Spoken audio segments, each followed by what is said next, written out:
Today's story is The Fish in the Ring by Flora Annie Steel. Once upon a time, there lived a baron who was a great magician and could tell by his arts and charms everything that was going to happen at any time. Now, this great lord had a little son born to him, and as heir to all his castles and lands. So, when the little lad was about 4 years old, wishing to know what his fortune would be, the baron looked in his book of fate to see what is foretold. And lo and behold, it was written that this so much loved, much prized heir to all the great lands and castles was to marry a low-born maiden. So the baron was dismayed, and set to work by more arts and charms to discover if this maiden were already born, and if so, where she lived. And he found out that she had just been born in a very poor house, where the poor parents were already burdened with 5 children. So he called for his horse and rode away, until he came to the poor man's house, and there he found the poor man sitting at his doorstep, very sad and doleful. "What is the matter, my friend?" asked he. And the poor man replied, "May it please your honor, a little lass has just been born in our house, and we have 5 children already. And where the bread is to come from to fill the 6th mouth we know not." "If that be all your trouble," quoth the baron readily, "mayhap I help you, so don't be downhearted. I'm just looking for such a little lass to companion my son, so if you will, I will give you 10 crowns for her." Well, the man he nigh jumped for joy, since he was to get good money, and his daughter, so he thought, a good home. Therefore, he brought out the child then and there, and the baron wrapped the babe in his cloak, and rode away. But when he got to the river, he flung the little thing into the swollen stream, and said to himself as he galloped back to his castle, "There goes fate." But you see, he was just sore mistaken, for the little lass didn't sink. The stream was very swift, and her long clothes kept her up still, till she caught in a snag, just opposite a fisherman, who was mending his nets. Now the fisherman and his wife had no children, and they were just longing for a baby. So when the good man saw the little lass, he was overcome with joy, and took her home to his wife, who received her with open arms. And there she grew up, the apple of their eyes, into the most beautiful maiden that ever was seen. Now, when she was about 15 years of age, it so happened that the baron and his friends went a-hunting along the banks of the river, and stopped to get a drink of water at the fisherman's hut. And who should bring the water out but, as they thought, the fisherman's daughter? Now the young men of the party noticed her beauty, and one of them said to the baron, "She should marry well. Read us her fate, since you are so learned in the art." Then the baron, scarce looking at her, said carelessly, "I could guess her fate. Some wretched yokel or other. But, to please you, I will cast her horoscope by the stars. So tell me, girl, what day you were born?" "That I cannot tell, sir," replied the girl, "for I was picked up in the river about 15 years ago." Then the baron grew pale, for he guessed at once that she was a little lass he had flung into the stream, and that fate had been stronger than he was. But he kept his own counsel, and said nothing at the time. Afterwards, however, he thought out a plan. So he rode back and gave the girl a letter. "See you," he said, "I will make your fortune. Take this letter to my brother, who needs a good girl, and you will be settled for life." Now the fisherman and his wife were growing old and needed help, so the girl said she would go, and took the letter.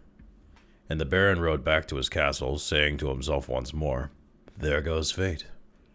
For what he had written in the letter was this: "Dear brother, take the bearer, and put her to death immediately."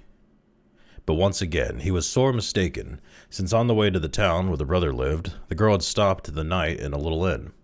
And so it so happened that very night a gang of thieves broke into the inn, and not content with carrying off all that the innkeeper possessed, they searched the pockets of the guests, and found the letter which the girl carried.